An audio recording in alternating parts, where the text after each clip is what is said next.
The ground all stood eerily silent that afternoon. The Lord lady were overeating, the steward buried in the cellar, and even the cook had slipped away to market.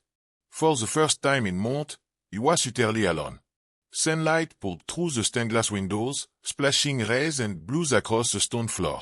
The polished tiles gleamed under my bare feet, and for one fleeting moment, he was a servant. He was a noble woman. Closing my eyes, he span, my worn dress flaring around my leg. He stretched my arms high, mimicking the graceful dance he'd seen at lavish feast.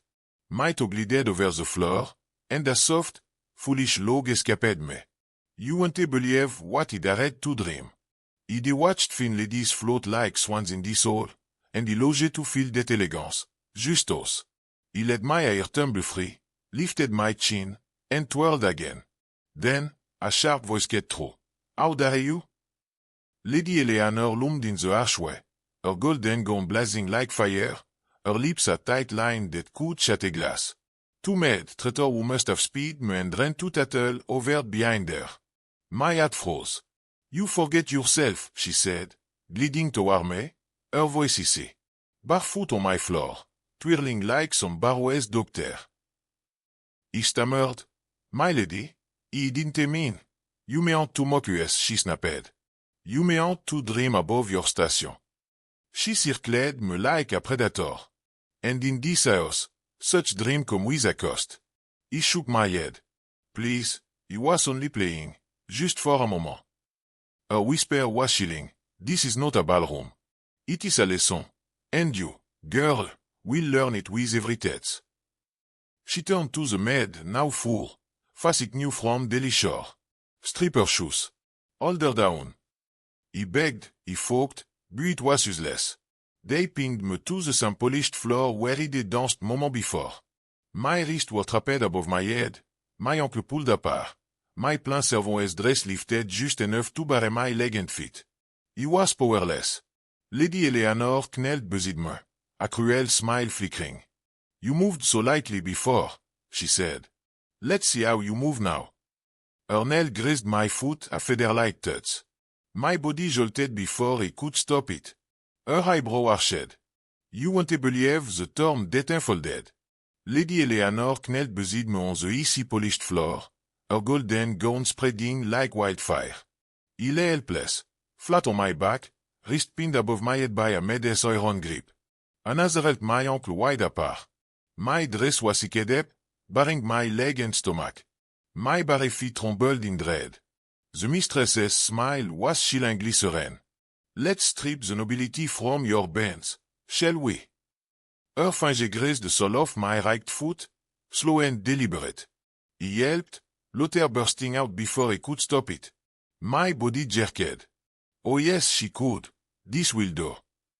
Her finger didn't pause, teasing my arch, flicking under my toe, dancing over my heel.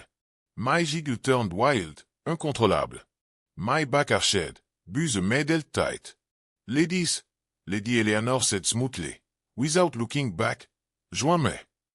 Four maid girls he scrubbed floor with, shared scrap with, dropped around me, now my betrayer.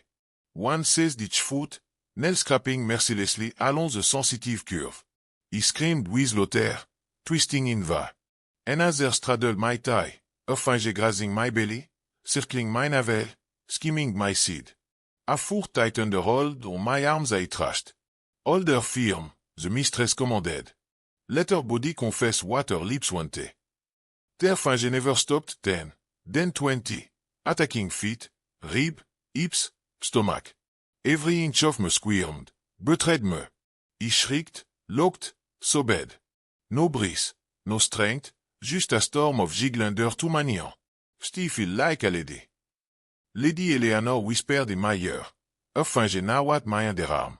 Or do you remember who you are now? He couldn't answer. Words were gone. My laughter faded to silence, tears pooling on the stone beneath me. My body shook at her nail-teased every sensitive inch of skin. He thrashed, but her grip, flesh and shame, held me fast. My laughter ran through the great hall, on my secret stage, now a chamber of torment and never iris. You won't believe how cruelly they broke me. At last, Lady Eleanor raised her hand. NF. The maid stopped.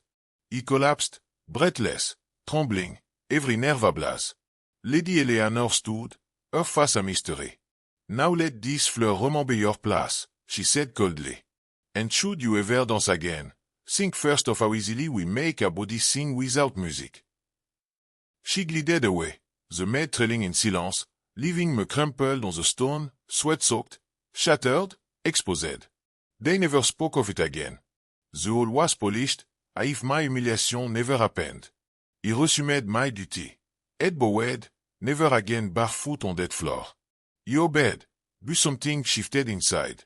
He danced in my dream, waiting for the day he'd escape that house forever, proving he was no one else possible. Vous ne croirez pas le tourment qui s'est déroulé. Lady Eleanor s'est agenouillée à côté de moi sur le sol poli, sa robe dorée se propageant comme des incendies de forêt. Je me pose sans défense, à plat sur le dos, des poignets épinglés au-dessus de ma tête par une poignée de fer de femme de chambre. Un autre tenait mes chevilles écartées. Ma robe a été randonnée, en dénuant les jambes et l'estomac. Mes pieds nus tremblaient de peur. Le sourire de la maîtresse était effrayant. Dérouvons la noblesse de vos os, n'est-ce pas? Ses doigts ont brouté la semelle de mon pied droit, lent et délibéré. J'ai glapé, des rires éclatants avant de pouvoir l'arrêter. Mon corps secoua. Oh oui, roucoulatait-elle, ça fera l'affaire. Ses doigts ne s'arrêtent pas, taquinant mon arc, passant sous mes orteils, dansant sur mon talon. Mes rires sont devenus sauvages, incontrôlables. Mon dos s'est cambré, mais les femmes de chambre serrées. Mesdames, dit en douceur Lady Eleanor, sans regarder en arrière, rejoignez-moi. 4 femmes de chambre, des filles avec lesquelles j'avais frotté les sols, partagées avec des restes, sont entrées autour de moi, maintenant mes trahisons. L'un a saisi chaque pied, les ongles grattant sans pitié le long des courbes sensibles. J'ai crié de rire, tournant en vain. Un autre chevaucha mes cuisses, ses doigts broutant mon ventre, tournant mon nombril, parcourant mes côtés. Un quatrième a resserré sa prise sur mes bras alors que je battais. Tentez le ferme, ordonna la maîtresse. Laissez son corps avouer ce que ses lèvres ne seront pas. Leurs doigts ne se sont jamais arrêtés. 10, puis 20, attaquant les pieds, les côtes, les hanches, l'estomac. Chaque centimètre de moi se tortillait, m'attraait. J'ai crié, j'ai ri, sangloté. Pas de souffle, pas de force, juste une tempête de rire sous trop de mains. Vous vous sentez toujours comme une dame? Murmura Lady Eleanor à mon oreille, ses doigts maintenant à mes aisselles. Ou vous souvenez-vous de qui vous êtes maintenant? Je ne pouvais pas répondre. Les mots avaient disparu. Mon rire s'estompa en silence, des larmes se mettant en commun sur la pierre sous moi. Mon corps tremblait alors que leurs ongles taquinaient chaque pouce sensible de la peau. J'ai battu, mais leurs poignets, flèche et honte, m'ont rendu vite. Mon rire a sonné à travers la grande salle, une fois ma scène secrète, maintenant une chambre de tourment que je n'effacerai jamais. Vous ne croirez pas à quel point ils m'ont brisé cruellement. Enfin, Lady Eleanor leva la main. Assez. Les femmes de chambre se sont arrêtées. Je me suis effondré, essoufflé, tremblant, à chaque nerf. Lady Eleanor se tenait, son visage un mystère. Maintenant, laissez cet étage se souvenir de chez vous, dit-elle froidement. Et si jamais vous dansez à nouveau, réfléchissez d'abord à la facilité avec laquelle nous faisons chanter un corps sans musique. Elle glissa, les femmes de chambre traînant en silence, me laissant froisser sur la pierre, trempée, brisée, exposée.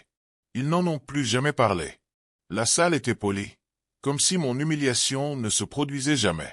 J'ai repris mes fonctions, la tête s'inclina, plus jamais pieds nus à cet étage.